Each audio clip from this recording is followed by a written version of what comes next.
Hindustan College of Arts and Science, Chennai. 100% merit scholarship available. Admissions open for the academic year. Benz Media ACS Arunkumar வழங்கும் Sundar C இயக்கத்தில் அரண்மனை 4 மே 3 முதல் உலகமெங்கும். வீட்டுக்கு வீடு வாசப்படி திங்கள் முதல் வெள்ளி வரை மாலை 6:30க்கு உங்கள் விஜயில். கூலி டீசர் வந்து நம்ம பார்த்துருந்தோம். அதில் வந்து தங்கமகன் படத்தில் பயன்படுத்த வா வா பக்கம் வா அப்படிங்கிற அந்த இசையை பயன்படுத்தியிருக்கிறாரு. என்னுடைய அனுமதி இல்லாமல் பயன்படுத்தப்பட்டிருக்கு அப்படின்றதுக்காக நோட்டீஸ் அனுப்பியிருக்கிறாரு சன் பிக்சர்ஸ்க்கு இளையராஜா. காப்பிரைட் என்பது இன்னும் சரியாக புரிந்து கொள்ளப்படவில்லை எல்லாராலும். இவர் ஒரு தனி மனிதனாக எடுத்து போராடிட்டு இருக்கிறார் இளையராஜா.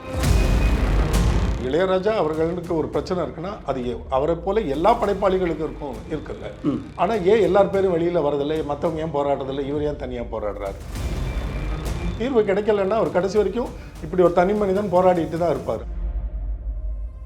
ஐபிஆர்எஸ்ன்ற அமைப்பு இருக்குது, உங்களுக்கெல்லாம் தெரிந்திருக்க வாய்ப்பு உண்டு. ஐபிஆர்எஸ்னா இந்தியன் பெர்ஃபார்மிங் ரைட்ஸ் சொசைட்டி. அதில் எல்லா படைப்பாளிகளும் உறுப்பினர் ஆயிடுவாங்க.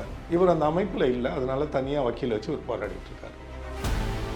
இப்போ வந்து ஒரு படத்தை உருவாக்கும் பொழுது தயாரிப்பாளர் இருக்கிறாரு. தயாரிப்பாளரிடமிருந்து எல்லாருக்கும் பணம் போகுது. அப்போ பணம் கொடுக்கும் பொழுதே அவர் உழைப்புக்கான பணம் கொடுத்தாரு. என்னுடைய கேள்விக்கு நீங்கள் வரவே இல்லை. சரி, மற்ற இசையமைப்பாளர்களுக்கெல்லாம் இல்லாத படைப்புரிமை காப்புரிமை பிரச்சனை ஏன் ஒருவருக்கு மட்டும் வருகிறது? நீங்க என்ன விளங்கிருக்கீங்கன்னு அதுதான் எனக்கு விளங்க மாட்டுது. அதாவது பல படைப்புகள் புரியுதா? காப்பிரைட் பிரச்சனை வந்து யாருக்குமே விளங்கலன்றது புரியுதா? ஏன் குரல் எழுப்புலன்றது, ஆனால் குரல் எழுப்புலன்றது எனக்கு தெரியல. அன்பான வணக்கம். வணக்கம் மணிமாறன். கூலி டீசர் வந்தது நம்ம பார்த்துருந்தோம். சூப்பர் ஸ்டாருடைய கூலி வந்தது. அதில் வந்து தங்கமகன் படத்தில் பயன்படுத்த வா வா பக்கம் வா அப்படிங்கிற அந்த இசையை பயன்படுத்தியிருக்கிறாரு. என்னுடைய அனுமதி இல்லாமல் பயன்படுத்தப்பட்டிருக்கு அப்படின்றதுக்காக நோட்டீஸ் அனுப்பியிருக்கிறாரு சன் பிக்சர்ஸ்க்கு இளையராஜா. எனக்கு அந்த உரிமை, எல்லா உரிமையும் என்னிடம் தான் இருக்கிறது அப்படின்னு சொல்லி அனுப்பிச்சிருக்கிறாரு. இந்த விவகாரத்தை எப்படி பார்க்குறீங்க சார்? இது ரொம்ப பெரிய விவகாரம், ரொம்ப நீண்ட ஒரு தனி தலைப்பாக இது பண்ணணும்னு நான் எல்லா ஊடகங்கள்ட்டையும் நான் சொல்லிட்டு இருக்கிறேன். காப்பிரைட் என்பது இன்னும் சரியாக புரிந்து கொள்ளப்படவில்லை எல்லாராலும். இவர் ஒரு தனி மனிதனாக எடுத்து போராடிட்டு இருக்கிறார் இளையராஜா. அதனால் இதனுடைய பின்னணியும் ஆழமும் புரியாத பொதுமக்களும் சமூக வலைத்தளங்கள் இன்றைக்கி தான் தனி நீதிமன்றம் ஆயிடுச்சு. பேனா இருக்கிறவன் கையில் மொபைல் ஃபோன் இருக்கவெல்லாம் ஒரு தீர்ப்பை எழுதிடுவான். பாதி பேர் அவருக்கு ஆதரவாகவும் பாதி பேர் அவருக்கு எதிராகவும் சொல்லிட்டு இருக்கிறாங்க. இவர் தனியாக ஏன் போராடிட்டு இருக்காரு? இப்போ காப்புரிமைன்றது படைப்புரிமைன்றது எல்லா படைப்பாளிகளுக்கும் சொந்தம் தானே. அப்போ அவர் இளையராஜா அவர்களுக்கு ஒரு பிரச்சனை இருக்குன்னா அது அவரை போல எல்லா படைப்பாளிகளுக்கும் இருக்குல்ல.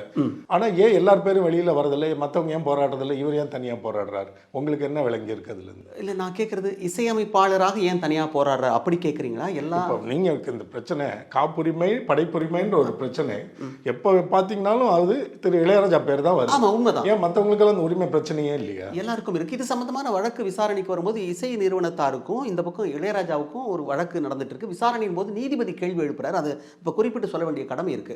அவங்க என்ன கேட்குறாங்கன்னா, ஒரு பாடல் உருவாகுது அப்படின்னாக்கா பாடல் ஆசிரியரும் அதில் பங்கு வகிக்கிறார், பாடுபவரும் பங்கு வகிக்கிறார். இப்படி எல்லாருமே சேர்ந்து தானே பாட்டு.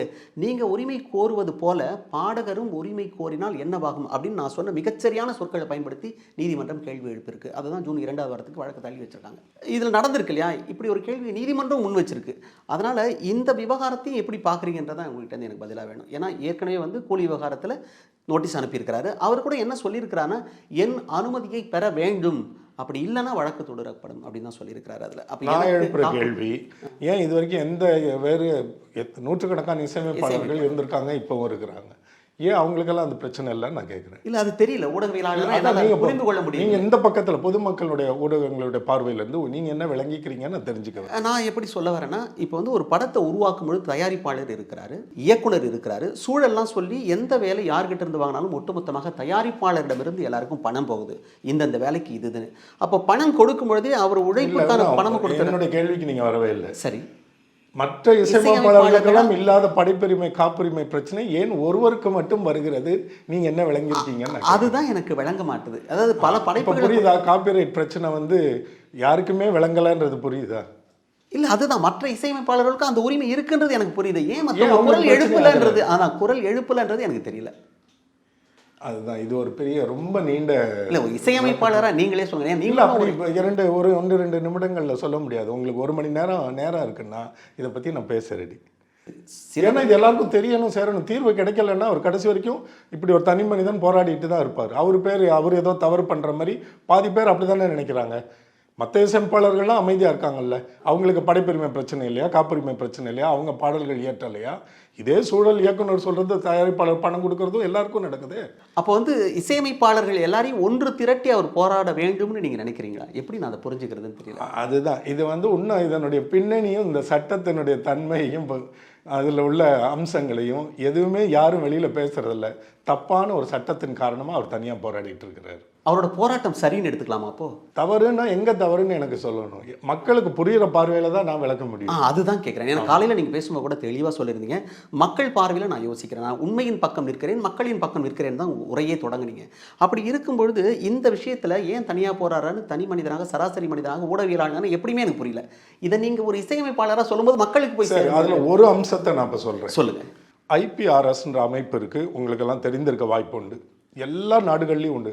ஐபிஆர்எஸ்னா இந்தியன் பெர்ஃபார்மிங் ரைட்ஸ் சொசைட்டி. இது வந்து உரிமைகளை பாதுகாக்கிற அமைப்பு. எல்லா நாடுகள்லையும் இருக்குது. தொடங்கியது மேலை நாடுகளில், பிரிட்டன், யூரோப்பியன் கண்ட்ரிஸ் அண்ட் அமெரிக்காவில் இது ரொம்ப ஸ்ட்ராங்காக இருக்குது. அங்கேயும் இந்த மாதிரி இருக்குது. 1-2 அமைப்புகள் இருக்கும். அதில் எல்லா படைப்பாளிகளும் உறுப்பினர் ஆயிடுவாங்க. ஏன்னா நம்ம உரிமைகளை பாதுகாக்கிறதுக்கு ஒரு அமைப்பு இருக்குன்னும் போது எனக்கு வேலை எளிதாகிடுது இல்லை. நான் எதுக்கு, இவர் அந்த அமைப்பில் இல்லை, அதனால தனியாக வக்கீல் வச்சு ஒரு போராடிட்டு இருக்காரு.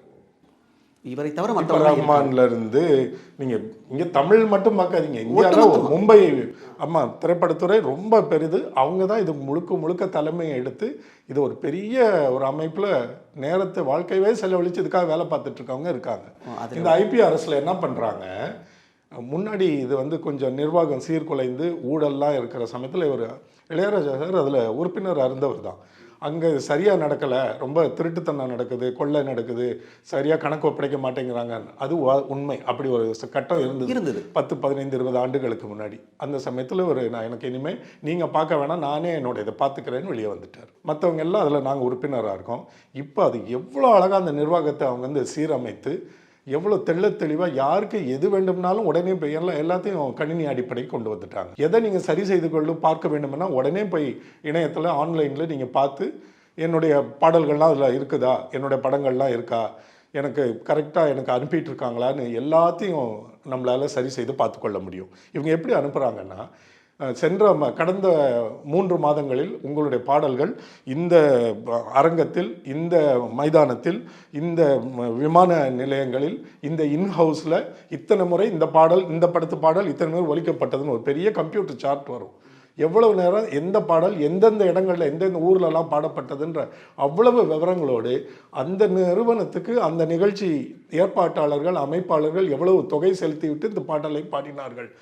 அனுமதி இல்லாமல் யாரும் பாட முடியாது. வணிக ரீதியாக எங்கெங்கெல்லாம் பயன்படுத்தப்பட்டதோ அவ்வளவு விவரங்களையும் கம்ப்யூட்டர் கோடிங் ஷீட்டில் உங்களுக்கு கொடுத்து இந்த பாடல் மூலமாக இத்தனை ரூபாய், இத்தனை பைசா முதல் கொண்டு போட்டு உங்களுக்கான செக்கு தொகையை மாதம் எல்லாருக்கும் அனுப்பிட்டு இருக்கிறாங்க.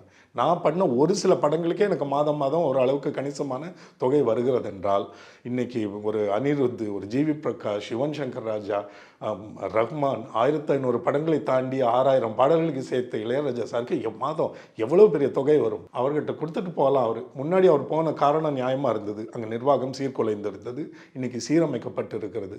நீங்கள் தனியாக போராடாமல் அவங்கக்கிட்ட விட்டு அந்த தலைவலி எல்லாம் அவர்களுது. நீங்கள் வெறும் படைப்பில் கவனத்தை செலுத்தலாம். வெளியில் தேவையற்ற உங்கள் பெயரை வந்து இதனுடைய தன்மையை புரிந்து கொள்ளாமல் நீங்கள் தவறு செய்வது போல் நினைக்கிற எல்லாத்தையும் தவிர்த்தரலாம். இது வந்து ஒரு தனி மனிதனாக நான் ஒரு சின்ன தகவலாக அவருக்கு சொல்கிறேன்.